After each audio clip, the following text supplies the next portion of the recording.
दिवाकरम आदित्यं भास्करं चन्द्रचटनिदावतुमदीपं सूर्यमार्तण्ड सर्वशोषणं ध्वनिरिकं दुरादर्शं दुःख दारिद्र्यं नाशनं ग्रहणमग्रहणं निमस्वाम्यहं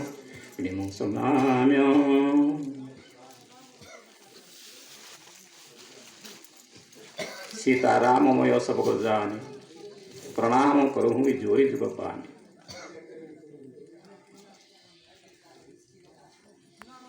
कल्याणमय पुण्यमय संत समाज जय जगम तीर्थराज। इस उपस्थित संत मंडली मातृमंडली पितृमंडली ये समस्त को मु सीता और राममय परिदर्शन करी एककालीन समस्त को प्रणाम ज्ञापन करुच्ची। जय श्री राम।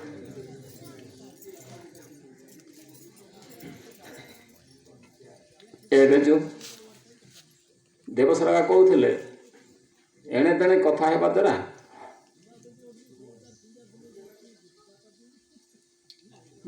अर्थटा व्यर्थ हो कान पशिब ना। तेणुक प्रवचन जहाँ हो मु प्रवचन देउनी आपण शिक्षा दूँ। तेणु आम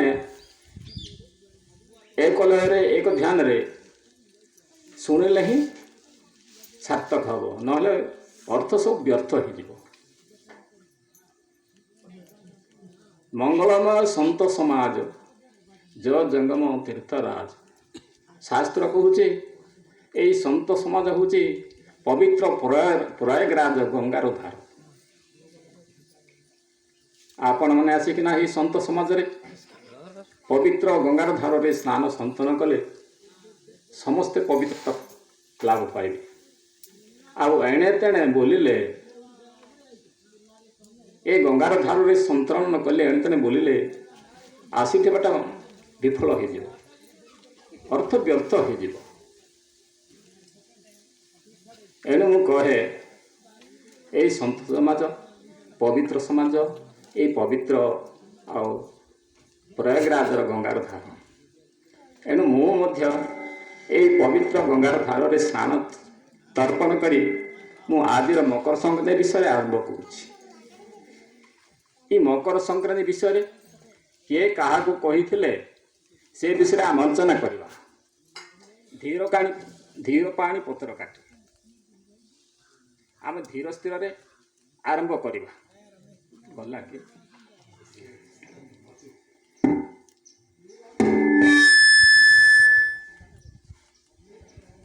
धीर पानी पत्र काटे माने जो पानी की धीर स्थिर जीव से पानी पत्र काटिब। सूत्रे पाषाण गुंथि जेने सूत्रे बसंती अनुमान। आमे सूत्र रे पत्थर को मध्य गुंथि दे पारे। सूत्रे बसंती अनुमान। आमे कहवा कथा को जदि अनुमान देवा ना ध्यान देवा ना ताहले अर्थ सब व्यर्थ हेब।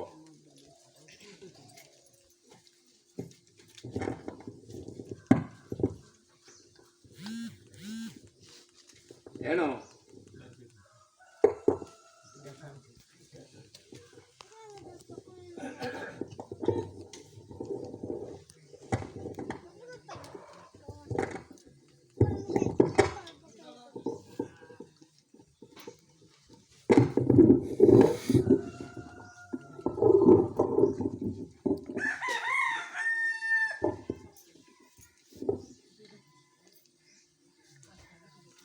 उदाहरण स्वरूप मु कहे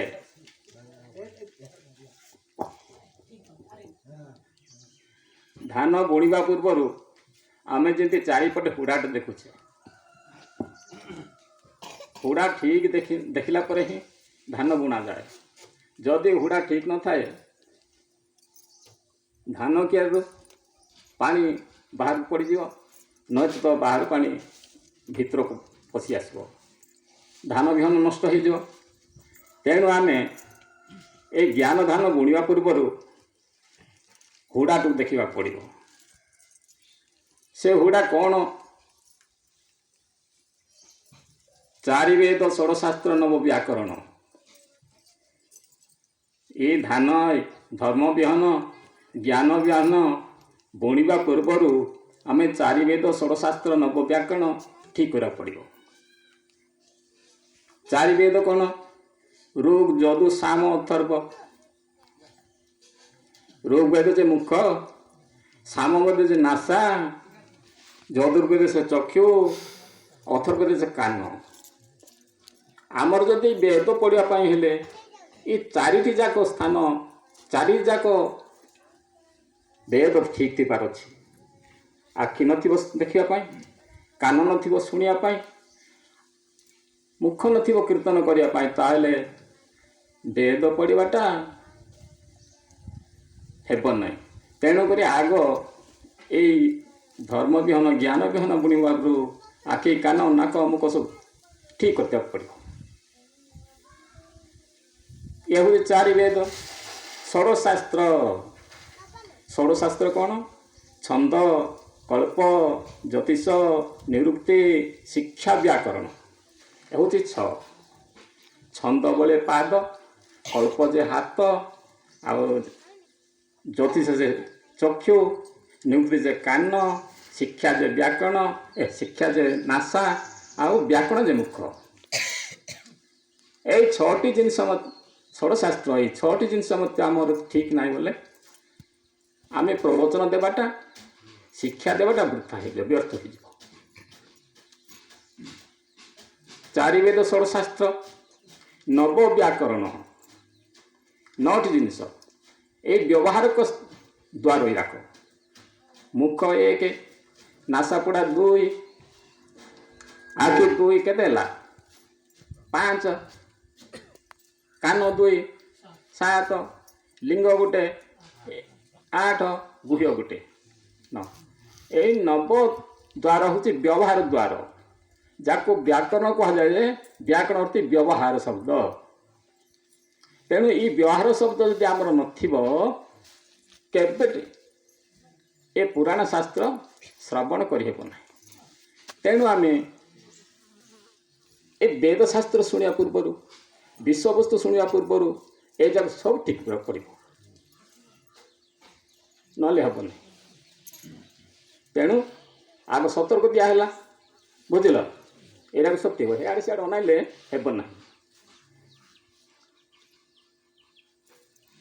ଆମେ ଜାଣିଛେ ଗୀତା କହୁଛି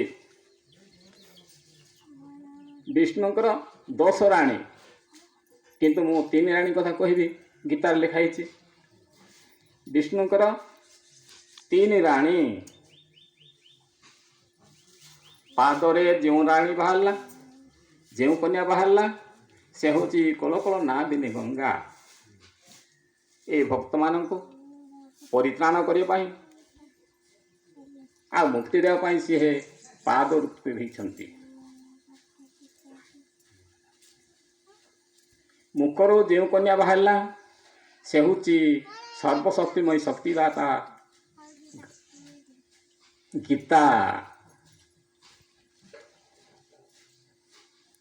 ନାସାରୁ ଯେଉଁ କନ୍ୟା ବାହାରିଲା, ସେ ହେଉଛି ସର୍ବବ୍ୟାପକ ପରମାତ୍ମା ଗାୟତ୍ରୀ। ଗାୟତ୍ରୀ ଯେଉଁଟା ରାମ ସେଇଠି। ଗାୟତ୍ରୀ କହନ୍ତି ଯାହାର ପବିତ୍ର ହୁଏ ସେ ରାମଙ୍କୁ ପାଇଥାଏ। ରାମ ସେଠି ଅଛନ୍ତି, ଗାୟତ୍ରୀ ସେଠି ରହନ୍ତି।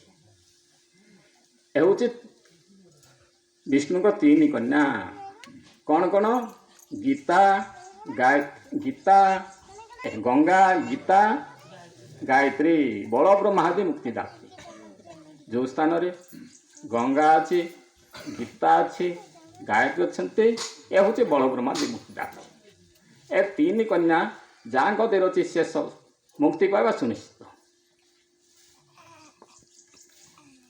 ଗଙ୍ଗା କଥା କହେ ନା ଗୀତା କଥା କହେ? ଗୀତା କଥା କହେ, ମୁଖରେ ଅଛି ସିଏ, ବୁଝିଲ? ହଁ, ମୁଖରେ ଅଛି। ତେଣୁକି ମୁଖ କଥା କହେ, ଗୀତା କଥା କହେ। ପାଦରେ ରହିଲା ଗଙ୍ଗା। ଗଙ୍ଗା ପାଣି କ'ଣ କହନ୍ତି? ରଜ। ପାଦ ଧୂଳିକୁ କ'ଣ କହନ୍ତି? ରଜ। ପାଦରେ ରଜ ଗୁଣ ରହିଲା। ବୁଝ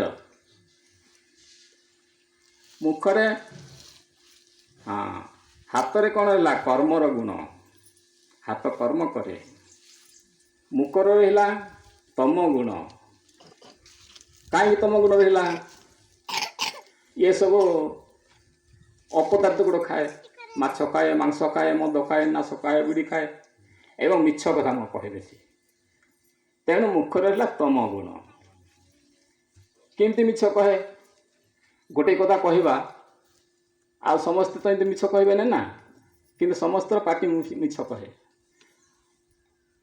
ଦେଖିବ ଝାଡ଼ା ଯିବା ଲୋକ ଅଲଗେ ତୁଣ୍ଡ କହିବ ଝାଡ଼ା ଯିବି ତୁଣ୍ଡ ଝାଡ଼ା ଯାଉଛି ହେଲେ ମିଛ କହୁନି ପରିସ୍ରା ଯିବା କରିବା ଲୋକ ଅଲଗେ ପାସ୍ ଯିବି ପାସ୍ ଯାଉଛି ସେ ନାଇଁ ହେଲେ ମିଛ କହୁନି ତେଣୁ କରି ଏଠି ରହିଲା ତମ ଗୁଣ ବୁଝିପାରୁଛ ତ ନାସାରେ ରହିଲା ସତ ଗୁଣ କାହିଁକି ସତ ଗୁଣ ଏଇଠି ଅଛି ଗାୟତ୍ରୀ ଯୋଉଠି ଅଛନ୍ତି ରାମ ସେଇଠି ଅଛନ୍ତି ଆଉ ଜୀବ ଗଲାବେଳେ ରାମ ଶବ୍ଦ ନାସାରୁ ପଳାଏ ସମସ୍ତେ କହନ୍ତି ରାମ ନାମ ସତ୍ୟ ହେ ରାମ ନାମ ସତ୍ୟ ହେ ତେଣୁ ନାସାରେ ରହିଲା ସତ ଗୁଣ ବୁଝିପାରୁଛ ତ ନାସାରେ ରହିଲା ସତ ଗୁଣ ଆଖିରେ ରହିଲା ଲୋଭର ଗୁଣ ଆଖି ଭଲ ପଦାର୍ଥକୁ ଦେଖିଲେ ଲୋଭ କରେ ଭଲ ଝିଅଟାକୁ ଦେଖିଲେ ଲୋଭ କରେ ଭଲ ପୁରୁଷକୁ ଦେଖିଲେ ଲୋଭ କରେ ତେଣୁ ଏଠି ଲୋଭର ଗୁଣ ରହିଲା ବୁଝିପାରୁଛ ତ କାନ ରହିଲା ନିର୍ଗୁଣ ଗୁଣହୀନ ଇଏ ସବୁ ଶୁଣେ ନାହିଁ ୟାର କବାଟ ନାହିଁ ତ ବନ୍ଦ କରିବା ପାଇଁ କାନର କବାଟ ଅଛି କି ନାହିଁ ଇଏ ସବୁ ଶୁଣିଲେ ନ ଶୁଣିଲା ପରି ହବ ତେଣୁକରି ଏଟା